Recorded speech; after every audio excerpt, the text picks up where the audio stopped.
2021 നിയമസഭാ തെരഞ്ഞെടുപ്പിൽ ഒരു സസ്പെൻസ് ത്രില്ലർ പോലെ വോട്ടെടുപ്പ് നടന്ന സ്ഥലമാണ് പാലക്കാട്.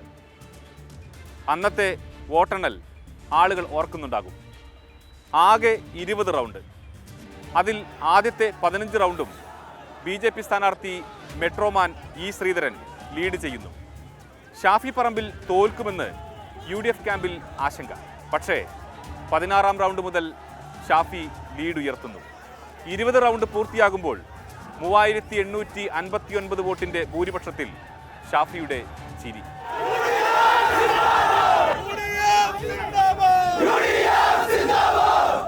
ഷാഫി പറമ്പിൽ വടകരയിൽ നിന്നും ലോകസഭയിലേക്ക് തെരഞ്ഞെടുക്കപ്പെട്ടതോടെ പാലക്കാട് നടക്കാനിരിക്കുന്ന ഉപതെരഞ്ഞെടുപ്പ് മറ്റൊരു സസ്പെൻസ് ത്രില്ലർ ആകുമോ എന്നുള്ളതാണ് കേരളം ഉറ്റുനോക്കുന്നത്.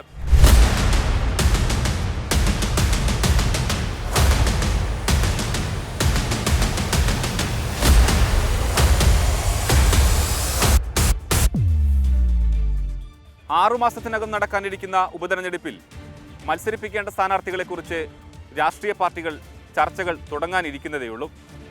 എങ്കിലും ചില പേരുകളൊക്കെ അന്തരീക്ഷത്തിൽ ഉയരുന്നുണ്ട്. യൂത്ത് കോൺഗ്രസ് സംസ്ഥാന പ്രസിഡന്റ് രാഹുൽ മാങ്കൂട്ടത്തിൽ, VT ബൽറാം എന്നിവരുടെ പേരുകളാണ് കോൺഗ്രസ് ക്യാമ്പിൽ നിന്നും ഉയരുന്നത്. C കൃഷ്ണകുമാർ, ശോഭാ സുരേന്ദ്രൻ എന്നിവരുടെ പേരുകളാണ് BJPയിൽ നിന്നും കേൾക്കുന്നത്. ഇതിനു പുറമെ ഇ ശ്രീധരനെ പോലെ മറ്റൊരു പൊതുസമ്മതനെ കണ്ടെത്തണമെന്ന അഭിപ്രായവും ഉയരുന്നുണ്ട്.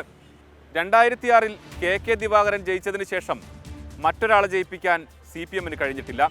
2016 2019 CPM 3ാം സ്ഥാനത്തേക്ക് പോയി. കഴിഞ്ഞ ലോക്സഭാ തെരഞ്ഞെടുപ്പിൽ പോളിറ്റ് ബ്യൂറോ അംഗം A വിജയരാഘവൻ മത്സരിച്ചപ്പോഴും വോട്ട് കുറഞ്ഞു. ഇനി BJP ജയിക്കാതിരിക്കാനുള്ള തന്ത്രം ഉപയോഗിക്കുക എന്നുള്ളതായിരിക്കും CPMന്റെ ലക്ഷ്യം. സ്ഥാനാർത്ഥികൾ ആരുമാകട്ടെ, ഉപതെരഞ്ഞെടുപ്പ് ത്രില്ലടിപ്പിക്കുമോ എന്നുള്ളതാണ് ചോദ്യം. ലോക്സഭാ തെരഞ്ഞെടുപ്പിന്റെ പശ്ചാത്തലത്തിൽ ചില കണക്കുകൾ കൂടി പറയാം. 2021 ഷാഫി പറമ്പിലിന് 3859 വോട്ടിന്റെ ലീഡായിരുന്നു. എന്നാൽ കഴിഞ്ഞ തെരഞ്ഞെടുപ്പിൽ ശ്രീകണ്ഠന് പാലക്കാട് 9000-ലേറെ ലീഡ് ഉയർത്താൻ കഴിഞ്ഞത് ആത്മവിശ്വാസം വർദ്ധിപ്പിക്കുന്നുണ്ട്. 2019 ശ്രീകണ്ഠന് 4000-ന് മുകളിലായിരുന്നു പാലക്കാട് നിന്നും കിട്ടിയ ലീഡ്.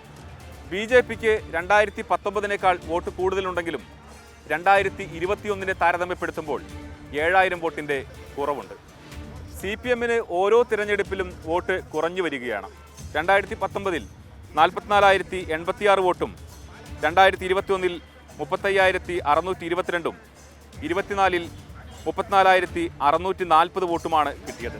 അതുകൊണ്ടാണ് പറഞ്ഞത് പാലക്കാട് മണ്ഡലത്തിൽ CPMന്റെ ലക്ഷ്യം BJPയുടെ ജയം തടയുക മാത്രമാണെന്ന്. സ്ഥാനാർത്ഥി ആരാണെങ്കിലും ഷാഫി പറമ്പിലായിരിക്കും UDFന്റെ മുന്നണി പോരാളി. 13 വർഷം മണ്ഡലത്തെ പ്രതിനിധീകരിച്ച ഷാഫി പറമ്പിലിന് ഗംഭീര യാത്രയപ്പ് നൽകാൻ UDFന് ജയിച്ചേ തീരൂ. തൃശ്ശൂരിലെ വിജയം പാലക്കാടും ആവർത്തിക്കാനാണ് BJP ലക്ഷ്യമിടുന്നത്. സുരേഷ് ഗോപി ഉൾപ്പെടെയുള്ളവർ പ്രചരണത്തിനിറങ്ങുമ്പോൾ പാലക്കാട് എന്തും സംഭവിക്കാം.